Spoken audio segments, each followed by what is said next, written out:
Good evening, everybody. Welcome back to Fans React, and welcome back to another episode of Fans React Friday. So we're here again on a Friday at the end of your very busy week. So sit back, relax, get yourself some popcorn, get yourself a drink, maybe an alcoholic drink, as it is a Friday. If you haven't got work tomorrow, it's not a school night. It's just enjoy yourself. There are three of us tonight, and we'll also be bringing you a quiz a little bit later on, which was promised on Monday. As last week we didn't actually have a quiz, which is I'm very sorry for that, because we should always be consistent and provide you with a quiz every Friday. But today it's back, and it's also written by a Sunderland fan as well, Dave Punchin, which is Joanne's husband. So thank you very much to him for that. Anyway, on the panel tonight, we have Christian Forster, who is our newest member of Fans React. How are you doing, Christian? Not bad at all. Thank you very much. Good.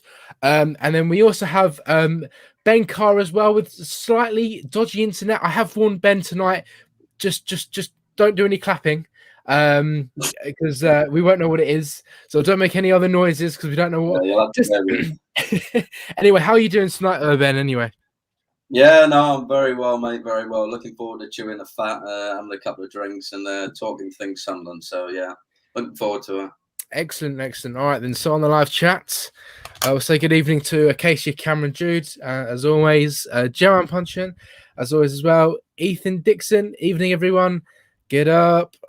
He's clearly happy about something. David Jobling, good evening. Lauren Kenny, good evening. Ethan Webster as well. Good evening, mate. Right, so we'll get straight into the show. Now, we did play Lincoln City in the Papa John's Trophy on Tuesday. Now it was I went. It wasn't as wet on Tuesday as it was at Portsmouth. However, it was probably still as cold. But anyway, it was a good win, good performance, 2-1. Ben, did you watch the game? I didn't actually know. I can't remember what I would do. I think I prioritised the darts. I mean, I know that's sin, but after that Portsmouth game, I didn't know if I could bring myself to watch. So I thought, I'll just have the night off, watch the darts. But no, I missed out on a cracking match. Apparently, the young boys did well by all accounts. So good for them. They proved something to the first team, and a bit of a shocker on Saturday, but a well-needed kick up the arse, I think. So yeah, let's roll on the next couple of games. Yeah, good. You say you're pleased with obviously the young lads playing, and I think Lincoln City, their manager said he was going to put out his strongest team. I think I wouldn't say it was maybe the strongest, but it was stronger than probably than Lee Johnson's approach. But I think that was probably our C or D team. Do you take great confidence in the fact that we beat a team that's in our own division, playing one of their strongest teams with our young lads? Yeah, absolutely. I mean, you put out even in the league or in the cup, if you put out a B or C team, you're always thinking, damage limitation. Let's see if we can get a draw. But to go in their backyard and beat them 2-0, it's it was a bit surprising, I must admit. But credit to them lads that went out and put on a performance, and to the academy as well. It shows what a good job that they're doing. Also the under-23s and all of them. So really encouraging signs, and, Lincoln, we thought they're going to be sort of near up there at the end of the season. If we can beat them with a CD team, with a full strength squad, who knows? Yeah, absolutely. Thank you very much for that, Ben. Christian, 2-1 at Sincil Bank Stadium. Were you expecting that? I think you're on mute as well, by the way. No, yeah, you go. Yeah, just while I wasn't talking. It was a good, definitely a brilliant result. The only thing I was gutted about really was conceding so late in the game. I was hoping it would sort of hold out for obviously a clean sheet, and obviously Bird was back in goal, so I didn't want his confidence to drop being brought back in. But yeah, overall it was a brilliant affair. I mean, seeing such a young back four play the way they did as well, and hold them off for so long, I was quite happy with that. Good. Just on the chat, we've got Alyssa Rowling. Good evening, Alyssa. Ethan Dixon says, Matthew, the Passion Wagon passenger has arrived. A little bit of background on that. Ethan just keeps calling my car the Passion Wagon. Not too sure why, but he does. Anyway, but yeah, no. So that was a good win. The further we go, in this competition, obviously comes the chance of going to Wembley, and if we actually do we keep trusting our young players the further we get, because it gets to a certain point where you think actually we've got a chance again to go to Wembley, and this time it would mean going to Wembley with all of our supporters. So Ben, do you think this competition we should actually take it seriously? Not for me. I know some people might be a bit surprised and say, "Oh, it's a cup, it's a day at Wembley," but for me, and I think hopefully for Johnson, the league's got to be the priority. So, all the next rounds, all the group games, I wouldn't be surprised, if he did, play the C and the D team, just to keep them first team players ready for the league, and because promotion's got to be the priority. I mean, the trophy was nice last season, a little bit of a morale boost, but at the end of the day, new season, new players, new start. I think the league's got to be the priority. Yeah, absolutely. Christian, the same question to you. You want to take this competition seriously and go to Wembley and win it again? Definitely. I think the thing about the cup is there's two ways you can go about it. I guess there is just sort of focusing on the league, and then if you get knocked out of the cup, then you're not too bothered, which I understand that mentality. Especially considering how long that we've been in this league. We need to get out of it, simple as. But in the same breath, winning games and competing brings a morale boost to the side, and that might help us in the league, if that makes sense. Yeah, if we just keep winning games, consistency's key, isn't it? I guess. Absolutely. I think as well, although it was only a Papa John's Trophy game, when we won the game, the full-time whistle blew and the players came over and applauded. There was a lot of passion in the full-time scenes with the players coming over applauding the fans. A lot of the players who were punching the air. Dan Neil was giving all that. I think whether they're Papa John's Trophy games or League One games, Ben, I'll ask you. Every sort of it's a good point that from Christian brought up. There is every game, every football game, is a morale booster when you win. So do you think winning these games will? It will keep us going. It will keep the morale up. And if we maybe lost one and got knocked out of the cup, would that knock knock a bit of confidence and knock a bit of, sort of that drive and desire in the players? I think it probably could. I mean, obviously when, you're winning, morale's high, but, like that knockdown we had on Saturday, 4-0 away from home, it's, obviously hit the players a bit hard, and, to be able to, even with the C or D team, to come out and sort of change that, get back to winning ways. Like you said, obviously the players at full time were, really cheering. Dan Neil, he was on, in that match day squad on Saturday and thought, oh, I want to give a good performance here, get back into winning ways, which we did. So, yeah, all credit to them for that. I think the only really thing that I'm thinking is that, Johnson, he wants his first team for the league. And then maybe give these youngsters a run out in the cup, and but I think that mainly the Carabao Cup's going to be the run that we're going for. Fourth round, a good tie, QPR. So that's going to be an interesting one as well in a few weeks. Yeah, definitely 100%. And of course, as well, if we do beat QPR, it does actually give us a very good chance of getting into the quarterfinals. I think it is as well. I'll go back to the live chat. Carl Stewart did say here, good to see you Tuesday, Matthew. Yes, I saw Carl Stewart at the at Sinsel Stadium. It was just after I don't know if you've ever seen them where they have them in like fan zones, this like inflatable thing, and people kick the footballs in them, and it's got like little targets, like these little holes, the big holes, the less points, and the smaller holes are the most points. And what I did was all these little kids, and I said, move out of the way, had a shot, went right in the top corner, in the top left-hand corner, in the smallest hole, 50 points. I ran off celebrating, and I think Carl see me as I was running round. So yes, it's good to see you then, Carl, and hope you're doing well. Anyone else who's on the chat?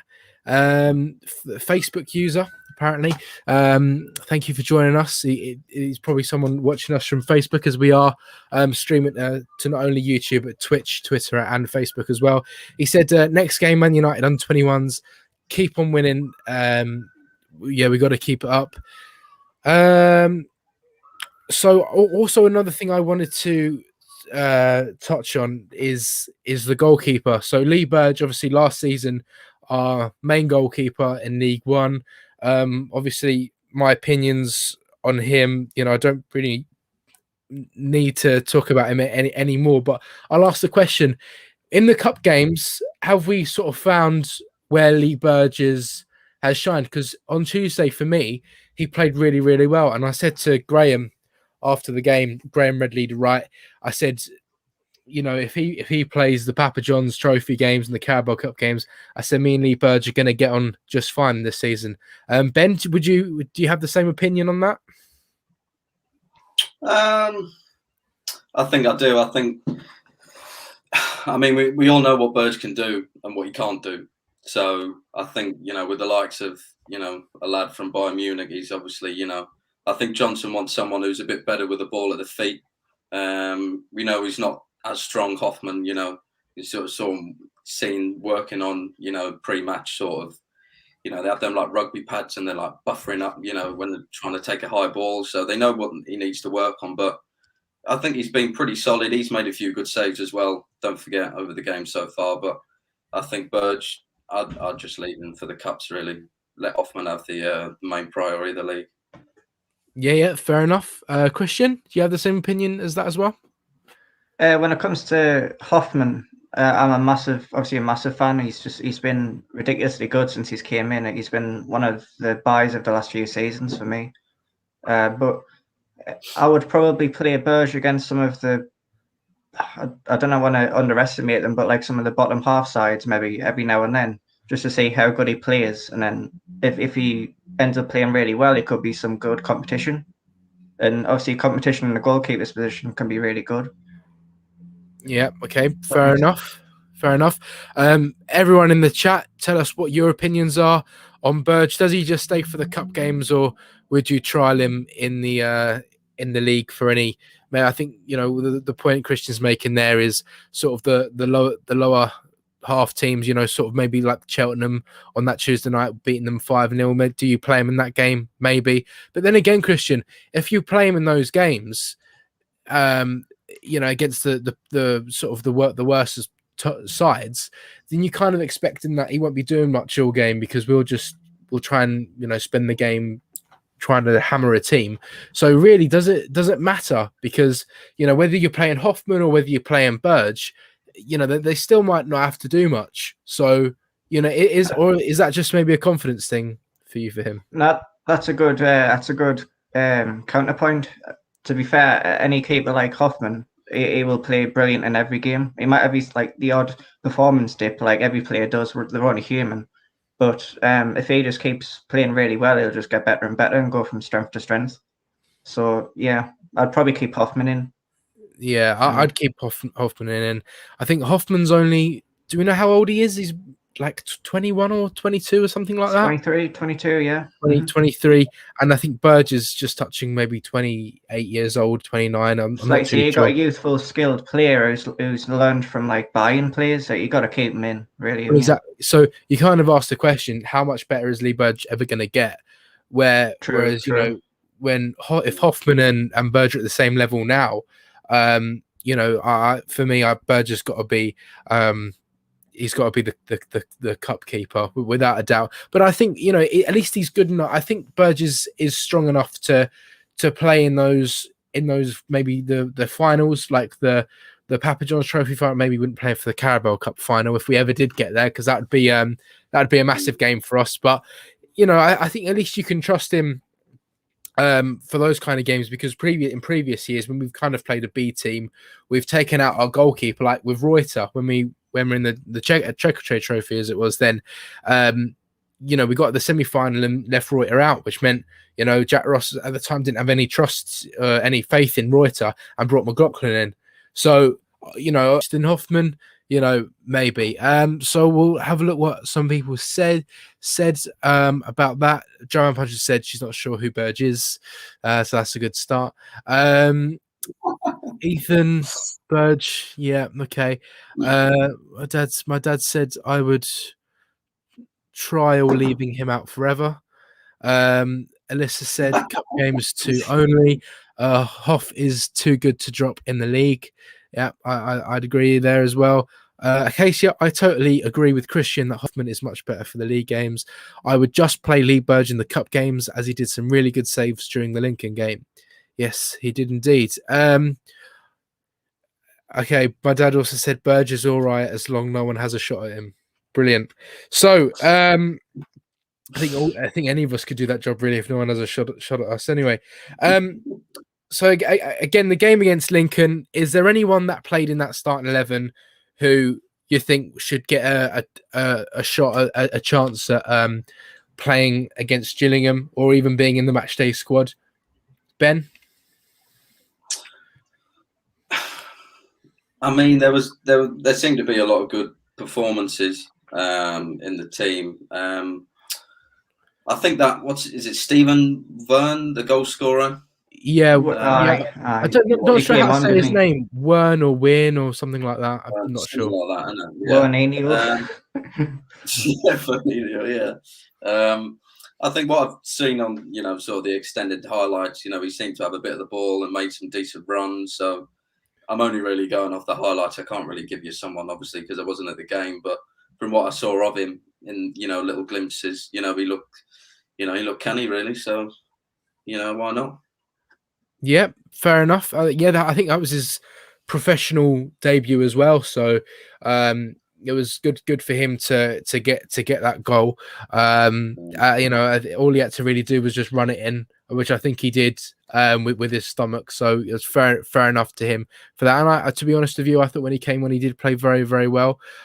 Christian, same question to you. Anyone starting from the Lincoln game? Do you think they should be given a shot in the matchday squads against the next game, Gillingham? It's a hard one because I would like to see some of the younger defenders get a chance, but then you think like when you see our defence now, it's relatively good, isn't it? It's hard to see who you drop to put like a younger defender in. But I would like to see Ollie Younger get more game time. Yeah. So yeah, that's fair enough. I think Colin Roberts there, who was also a member of Fans React as well. Good evening, yeah, I agree with him there. Yeah, he said, "Hi lads, Younger is progressing well, and the lads in midfield alongside Neil look decent." I think he's referring to Sonner, yeah, that's which him. is what Chris Scott said. Sonner was excellent.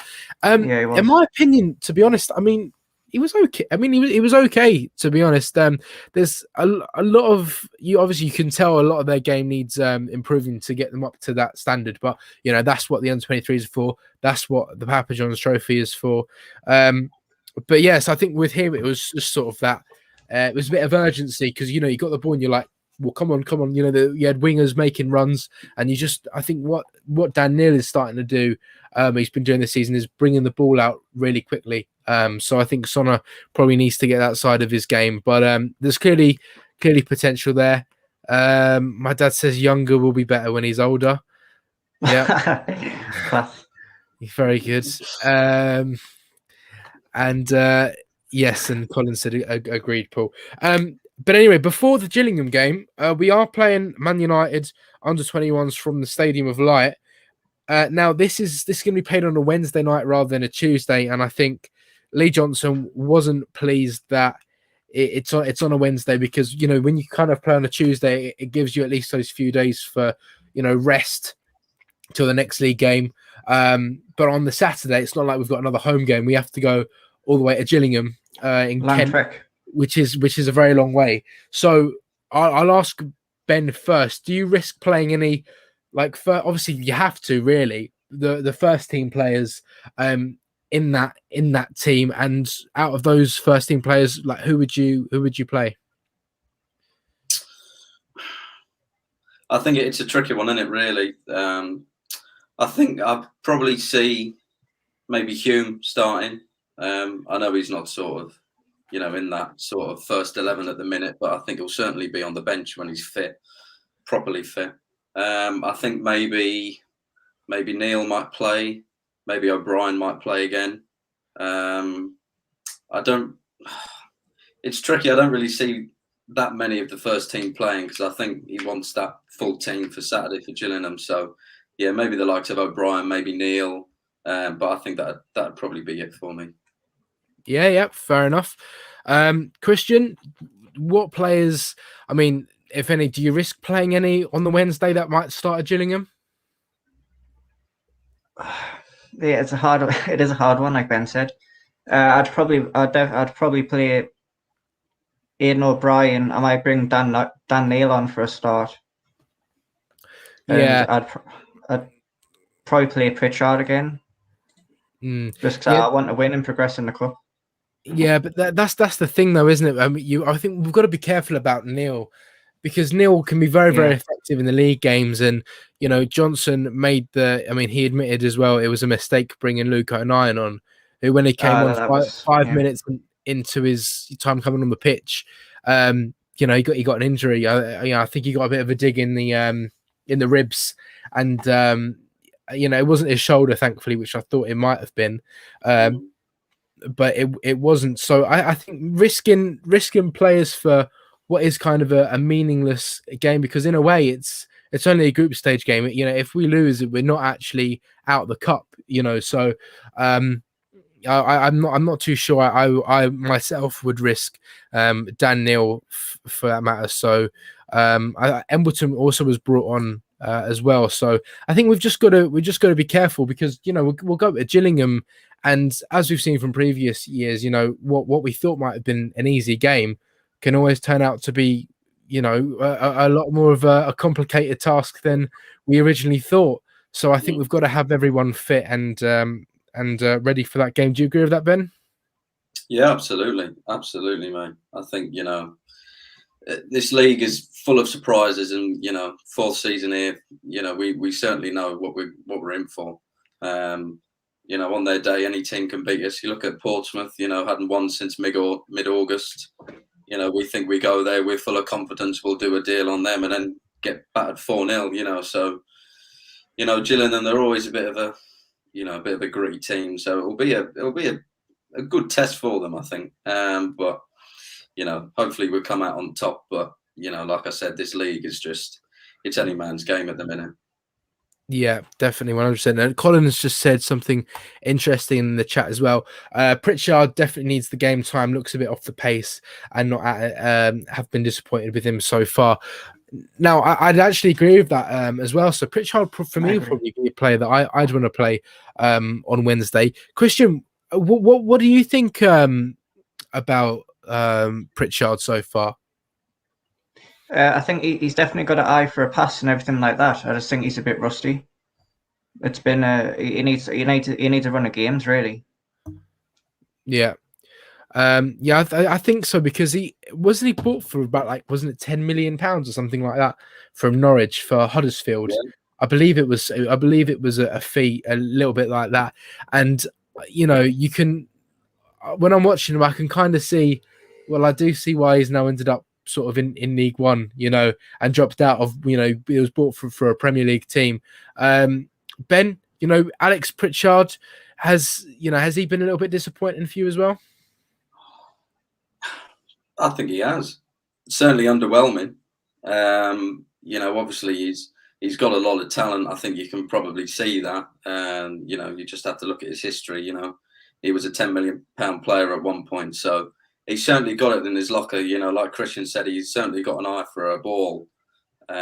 He's got good vision, but he just looks a bit sort of rusty and not really up to the pace of maybe a Lee Johnson team at the minute. So I think he still needs a few more weeks, maybe even a couple of months to properly get up to speed. But he has been disappointing. But hopefully in a few weeks' time, he'll be, he could be pushing for a starting place if he picks up his form. Yeah, I think we have seen glimpses of sort of maybe how good he can be. I think that was against Burton. He had quite a good shot. May beat a few players, but he does it sort of occasionally. In most games, little bit like Aidan O'Brien as well. They get the ball, they're neat and tidy with it. They don't really lose it. When the ball comes to their feet, it's quite comfortable. But you can't really, see them doing anything special with it. Like sort of Aidan McGeady, although maybe he's been off the pace recently as well. But sort of shifting the ball onto your left foot where the defender doesn't expect it and getting that cross in or getting that shot in, it just seems like that cutting edge is something that Pritchard doesn't really possess. Really, would you agree with that as well, Christian? Definitely, it's just about confidence as well. I don't think he's necessarily fully confident yet. I don't know if that's because he hasn't been getting starts or what have you, but I think the issue is there's so much good squad depth in our squad now, so it's hard for some players to get a look in. I think, which is a positive rather than a negative. That's what I've got to say on that. Yep, fair enough. So we'll go back to the live chat. I'll include everyone here. David Joplin says Sunderland got a stronger squad. I think he's meant to say than last season rather than and last season. Hanny95 says Matthew interviewing the Proclaimers brothers. Love it. Anyway, I Ethan take that as a compliment. Yep, take that as a compliment. Yeah, you're great. You're great singers. You're great singers. Loads of money. Yeah. Just to listen and Ethan have a little conversation there. Chinwart, which is actually Paul's old channel when he used to be a massive YouTuber back in the day. That was his channel. I wouldn't even play anyone in the cup that could feature on the first team bench games. Paul, well, yeah, I guess you're right there, because you might have to call upon someone, change a different system, and if they're not there to come on, then that's not very good. We've also got Mickey Wiki SAFC. That's a great name, that is. Evening, guys. Good result against Lincoln. The Mags may have the blood money, but we are making a Pizza Cup destiny. Absolutely. Joanne Punchin's just saying she's had 5 becks. Fantastic. And then Paul's also at work. So yes, have a good shift, Paul. Which is what he likes to say. Alyssa, I'm not singing on stream. Sorry about that. No, we'll save that for a little bit later on in the stream. Right. So what I also wanted to ask about as well, which is something that's not really been spoken about too much. Benji Kimpioka, as you know, he went to Southend, I think a few weeks ago now. It's only on a short-term loan, so I think that's sort of the view of getting a bit of regular football and then coming back. Ben, do you see him as someone that can return a little bit later on in the season and have a big impact? Not really. I've got to be honest. I mean, a mate of mine's a season ticket holder at Southend, and I said to him, look out for Benji. Let me know how he's been. And he says he's played a couple of games and he's been pretty shocking, really. So not what I was expecting to hear from him. I think he's still very raw, probably even rawer than Jack Diamond. And you think Jack Diamond's gone out on loan to Harrogate, so I don't think he'll maybe do anything this season. I could only see if maybe injuries get really bad on the wide area, or maybe even up front, that he might have to be called back. But for the first team, I can't really see him really getting in the squad. Maybe after that loan's finished in a few months' time, and he might come and might be in the C or the D team in one of the Papa John's games or something. But otherwise, I don't really see him doing much. Yeah, no, that's fair enough, Ben. That's fair enough. Christian, for you, Benji Kimpioka, is he someone that can come back in a few months and have a big impact? I would hope so, but it doesn't sound like he's doing brilliantly down there, which I'm quite surprised about, because I thought he'd tear it up down that way, to be honest, down Southend way. But at the end of the day, how old is he now? I think he's about 20, 21, isn't he? I think he's So 20. this is I think he's 20, 21 or 22. so think. you think if he was gonna come through and be a proper talent, you would know by now, and if he's not now, then maybe he's sort of still finding his level a bit. I'm not sure. Yeah. But Yeah, to be yeah. fair, we've got way too much talent now for like someone like him to come in and start in the first team. So Yeah, that's my view on it. yeah. That's Yeah, fair enough. Mm-hmm. Yeah, no, that is definitely fair enough. I think you know, what you say is we would know about it by now.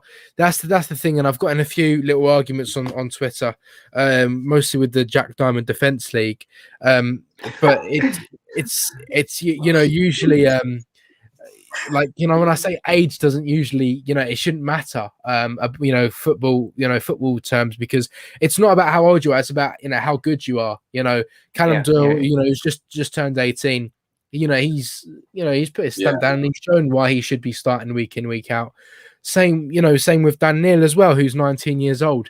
Dennis Sirkin, 19 years old. Like it doesn't it doesn't matter. Lee Cattermole was captain in Sunderland at the age of 21 in the Premier League. And then people saying, well, Jack Diamond's young, and we'll use that as an excuse. Benji Kimmioka's young, we'll use that.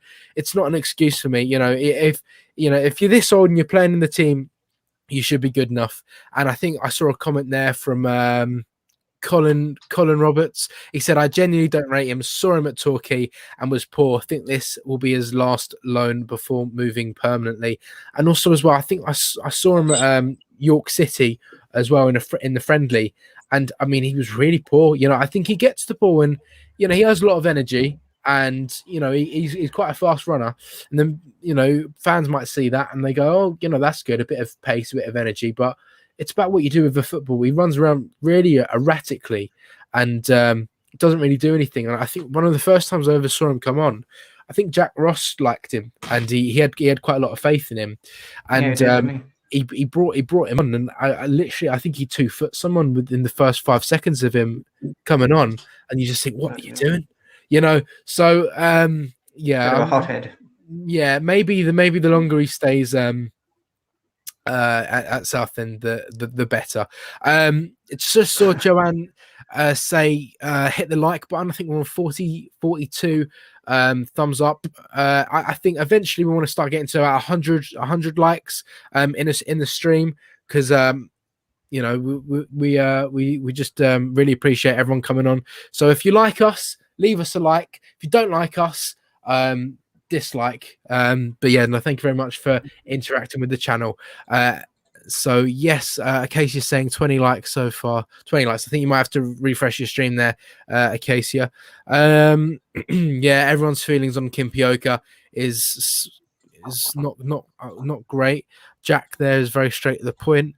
AJJ, Benji is low in confidence. He just needs an arm around him to get him back up to scratch. He's lost his way. What do you think about that, Ben? Do you reckon that Benji just needs a little bit of extra help there, or and he has genuine potential there? I don't know really. I'm a bit 50-50 with him. I think AJJ, as always, makes a good point there. I think he probably is very, very low on confidence.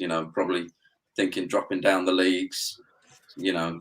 Try to get him that confidence back up, but I'm just not really that convinced that he's got the talent, the pure talent that it's going to take to get into the first team here, especially at the minute anyway.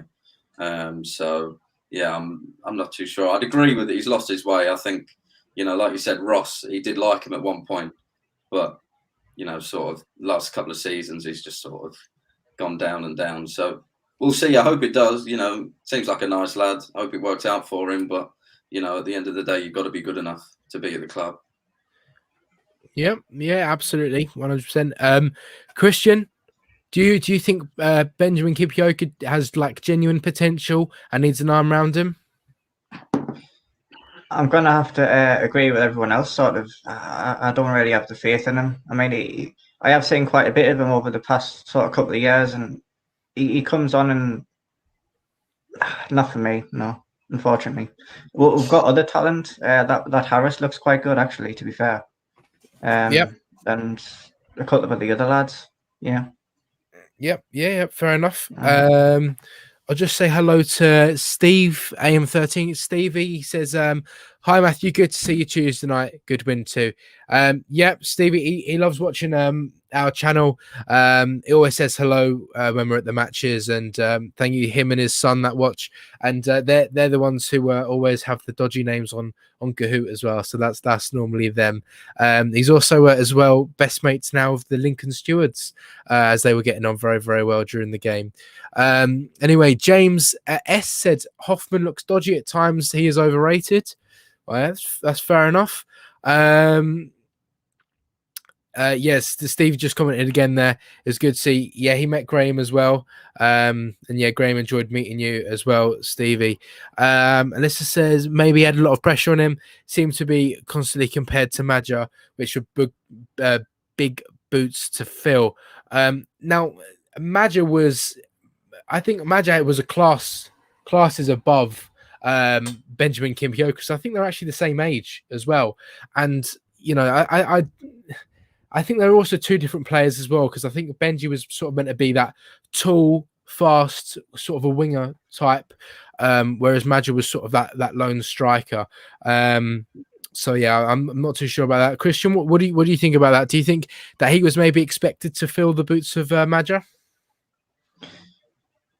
Yeah, I'd actually agree with that. Madja was another disappointment because he looked really, really good. And I think his agents obviously turned his head and sort of had a lot to do with the way things ended up when he left. I watched a documentary, actually. There was a documentary on BBC iPlayer about agents and how they impact the players and how they sort of like they get right into younger players at like the age of 14 or like 16. And then they pick them up and then they just indoctrinate them just so they can make money. And I think maybe the same thing's happened to Madja. Yeah, definitely. Ben, do you think? I think a lot of people had the sort of the Madja's boots to fill really, with Will Grigg coming in as well. Do you think that was kind of an impossible task, Ben, of trying to fill Madja's boots? I think it was. I mean, I think we all, you know, when especially that season with Ross, you know, he was like a class above when you could just see, you know, his finishing in front of goal was just sort of different, you know. So, I mean, I think you really think about it, the only person that's really sort of filled that void since was, well, obviously last season with Wyke. So he was sort of the last proper goal scorer that we had since Madja. So I think, you know, like Christian said, the agents got in his ear and said, look, we can get you a big money move, you know, abroad. You know, it went well for Sancho and all of that. So, you know, try it. But I mean, well, that's it. They used the big players. The agent on that documentary I watched, it was brilliant. They used like the big players and the big names to say, look at what you can be, and then they sort of indoctrinate them, and then they always listen to the agent, no matter whether it's good or bad advice. It's quite an interesting thing. And what's that documentary called, Christian? I'll get the name and I'll ping you it, and then we can get everyone to watch it. Yes. Everyone sit down as it's Friday night and watch that. I'll ping it in the chat in a minute. Yep, pin it in the chat. Kieran Gale also saying, evening lads. Ethan Dixon saying, Christian, stop using big words. Matthew doesn't have a clue. Thank you very much, Ethan. I do understand everything that Christian is saying tonight. Mickey Wiki says the Madja situation, I believe the agent gets a bigger commission for moving abroad, which is why he went to Bordeaux. Yeah, absolutely. I think they said in the Sunderland Till I Die that the agent had a history of moving players abroad. And then just want to say as well, thank you, Joanne, for the 449 donation as well. That's very appreciated. As you see there, we have got the super chat enabled. If you do want to send a little donation to the channel, it simply goes in an account and we just invest it back into the channel, doing giveaways for football shirts and certain other things that we'll probably be doing soon. And also, like we did last season with the with the season ticket as well. So I did have a few more topics I did want to get through. However, just looking at the time, it is now 7:40, and if you've seen the ticker below, it says we promised that we'll be starting the quiz at 7:40. So it's that time then, the quiz. So what I'll do is I'll get it on screen for you all now. There we go. So there's the game pin. So get yourself in. This is a quiz written. Broken Dreams, it's called. Broken Dreams. Right. Okay. So there you go. Get yourself a BBC iPlayer and watch that. So yeah, we'll get everyone into this quiz. So it's a quiz written by Dave Punchin, who's a big Sunderland fan. At my request of anyone that wants to make a quiz, more than welcome to just make it on Kahoot, send it over to me, and we'll put it on the live stream, and maybe you can even come on and present it. I haven't actually seen any of these questions, so I just want to get myself in the quiz actually as well. So let me do that. Without even reading any of the names, there's a few interesting ones come up. I'm just going to enter as my name as I have to read these ones out. So 7527, and this is a quiz all about Sunderland and the history of Sunderland. Right, there we go. I should be in. All right, then we'll try and get about 20 people in at least. I'm not sure where Ben's gone. Anyway, so in the quiz, we've got Alyssa, we've got Sean's Suntan, Bradley Fan TV, Matthew Lead, who's that? Collie Wobbles, Casey Cameron Jude, Colin Roberts, Mickey Wiki Eye, Fanny Schmeller, Ivor Longshaft, Ian Sun SAFC, Steve Sun, Mandy Gray. So get yourself in the quiz. Ben, have you got yourself in the quiz yet? I'm just getting myself in now, man. I'm trying to think of a good name, but I'm no just worries. Go with no worries. There you go. That's the best name there, Ben. Mr. Tickle is also in as well. We'll try and get 20 people in. Got 37 people in so far. This is a quiz all about Sunderland. So you get in there, you win it, and share your knowledge about Sunderland. So we'll try and get 20 people in. I'll just start it at 1:45. Are we confident about this one then? Ben, are you confident about the quiz today and all that Sunderland's history? No, because it's things lagging, so I'll be seeing the question probably about 10 seconds after everyone else has. So well, I did well on the last one, but I don't think it's going to be my day today.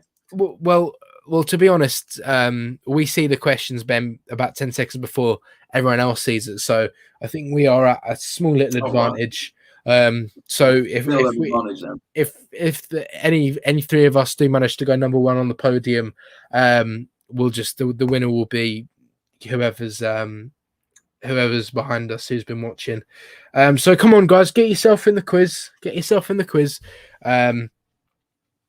So as I say, it's all about basically Sunderland, history of Sunderland, as I've seen. So get yourself in, and we'll just start it now. Jolly Shark 4, thank you for joining. That's 16 a decent turnout. That is definitely not what he tried to put, I'm sure, because if you put something a little bit too rude, it just gives you another name. Right. Anyway, let's get this started then. Kahoot at home, right? Okay. What's question number one going to be? SFC Fans React quiz. All right. So, Sunderland's first manager. Oh, here we go. Oh man. Tom Watson, Terry Watson, Frank Watson, Dave Watson. Dave Watson. I don't think he was the first. I don't think he's that old. Tom Watson. There you go. Oh. No one get that one Well, right here? 7 who got that right. Nah, I put Terry Watson. Yeah, fair enough. What did you put, Ben? No, I put Frank. I'm going to clone. Yeah, I put Frank as well. Ian's on SAFC top so far. Who scored SAFC's first goal this century? Oh, here we go. Oof. Was it Kevin Phillips, Alex Ray, Nick Neil Quinn, or Nail Quinn? Nail Quinn. I'm but pretty he nailed sure. it at the top corner. I put. Bad dad joke that like. Who scored? Right. Okay. Well, apparently there's two answers here. There's only meant to be one. Anyway, I'm pretty sure the answer was Noel Quinn. Anyway, so anyone who got that one correct, well done. Joanne Crunch will not be happy because she wanted everything right this time round. Yeah, that's true. Who stopped SAFC doing the double in the 1912-13? Oh God. Now there's a question. I can't quite remember that though. So Neil Quinn hammers them in. That's clever. Yeah, that's very good.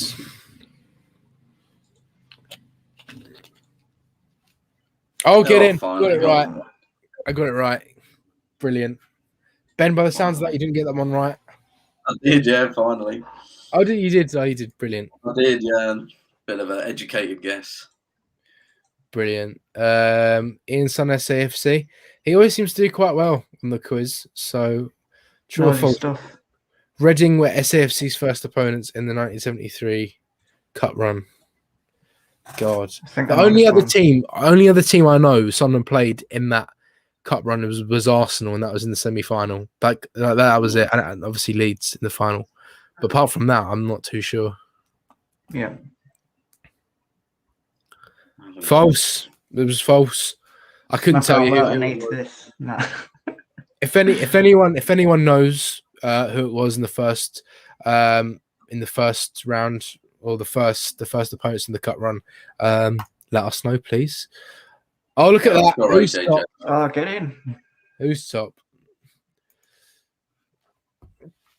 Who scored Sunderland's first and last league goals in the 1987 season? Oh gosh, 1987. Is that a real player? Paul Lemon. Paul Lemon.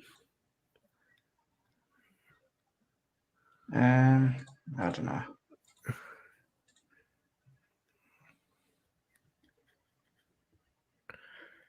Oh my god! I didn't even know that he was actually a player. Aye. Right, Dave's getting us. Dave's getting us with these questions. He hasn't made it easy for us. He hasn't made it easy for us. Pretty much everybody put. Yeah. Didn't it? Well, by everyone getting that one wrong, at least they'll still get a stay top, so that's not a bad thing.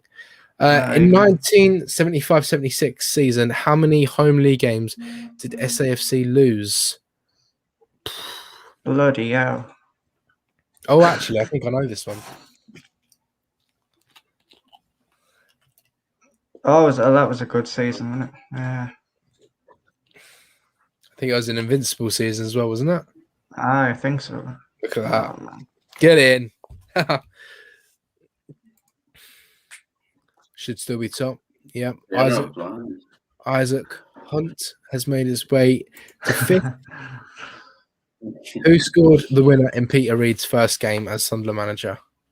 Whoa. Martin Smith, Gary Bennett, Craig Russell, or Phil Gray? I have no idea. Please, I hope I get this right. I need it.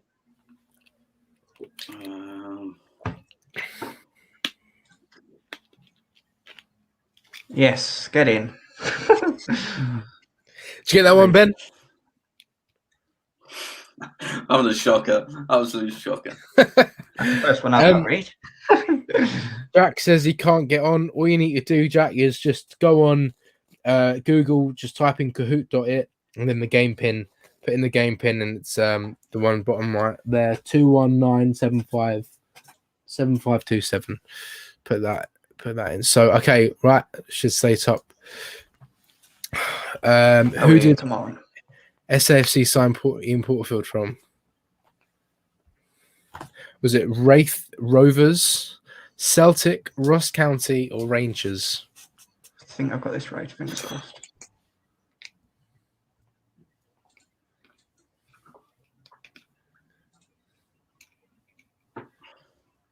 Oh shit!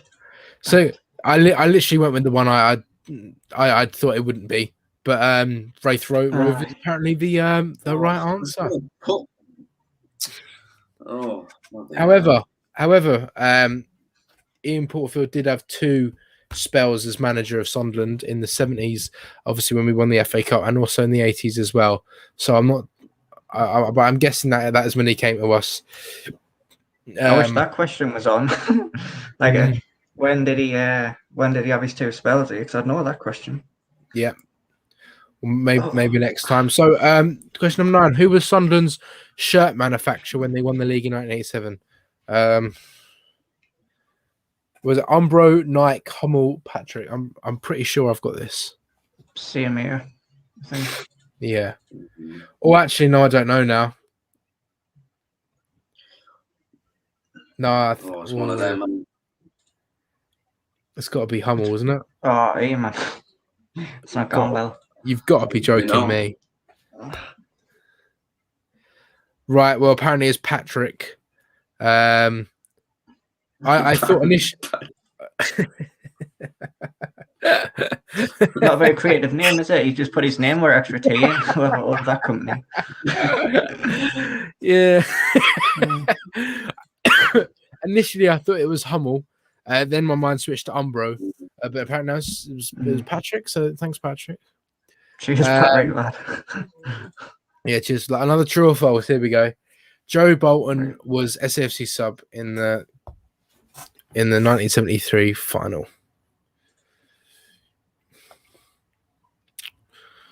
Joe Bolton, if he was remembered by sort of the older SAFC fans, he was a very good player for us.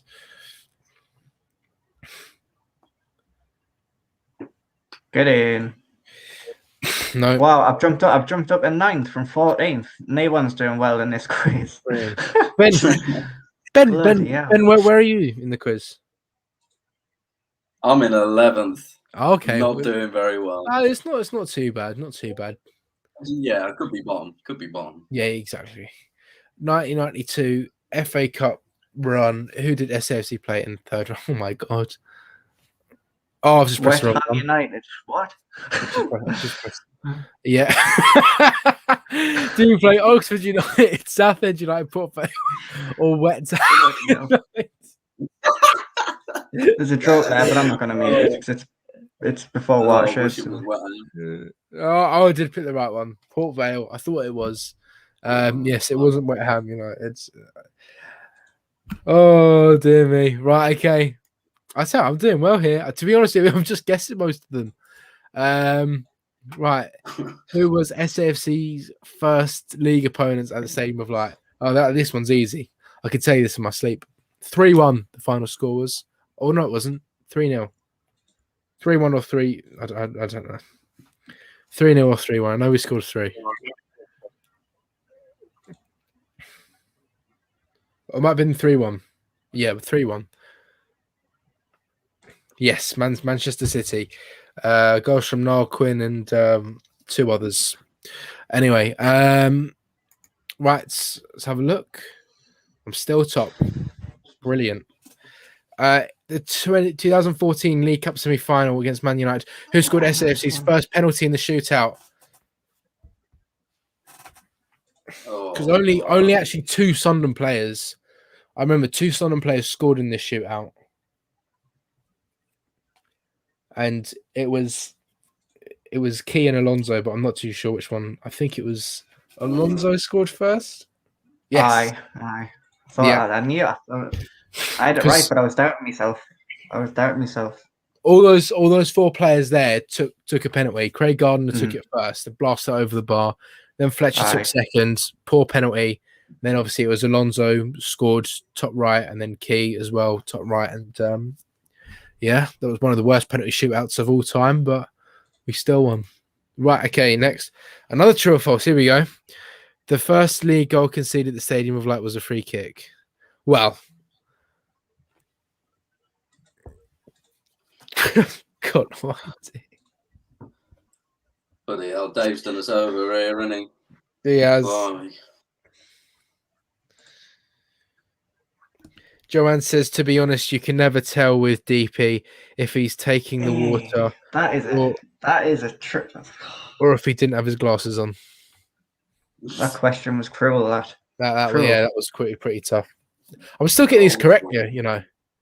Hey. Wiki Eye is Some people have it all right. Well, I've got to keep it up though. Number 15. Currently, what price are SAFC to win the league with Sky Bet? Well, it might have changed over the last 15 minutes. Honestly, I've got absolutely no idea. Oh my! I don't know. I've got absolutely no idea. This is total potluck. This one, everyone's potluck with this. Changes every 10 minutes or something. Nah. You got it right. Yes. Hey. I just guessed. Aye.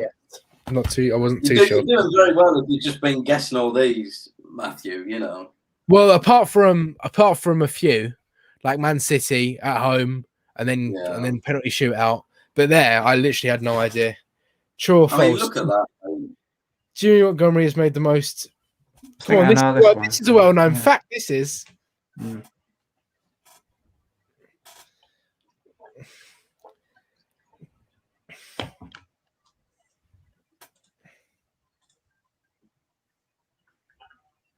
Tell you what though, Dave, I'm quite enjoying this quiz. I'm doing quite well actually.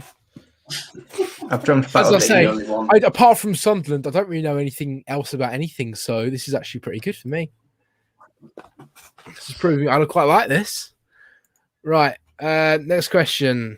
Gillingham are SAFC's next League One opponents. Which county do they play in? Oh, well, we've already touched on this earlier. Is it Hampshire? Listening skills, folks. Hampshire, Kent, Surrey, or Essex? Oh, well. Come on, Ben. You got to get this.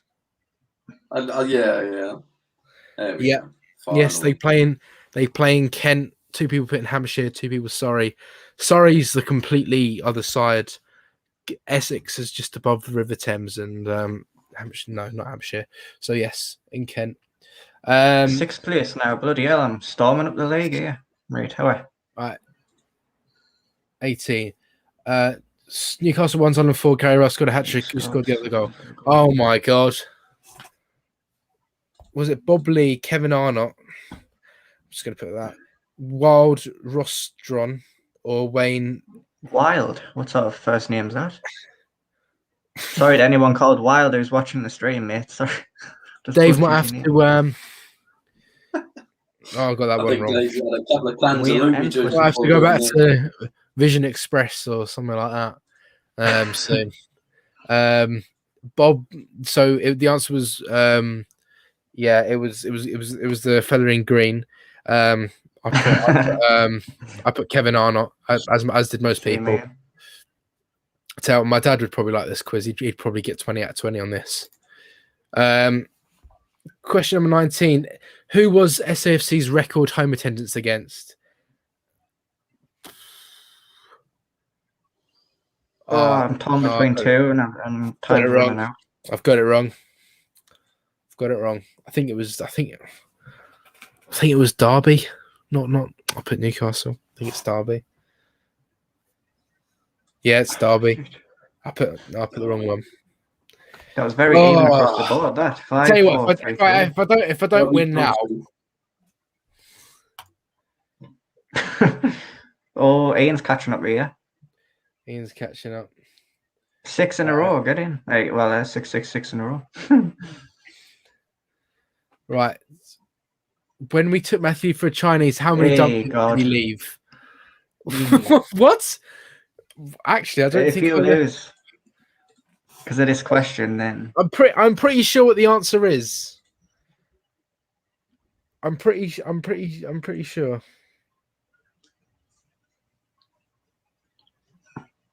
it's 0. 6. Yeah, I got that right. Get in. Oh, wait a minute. Oh, he put 2 answers.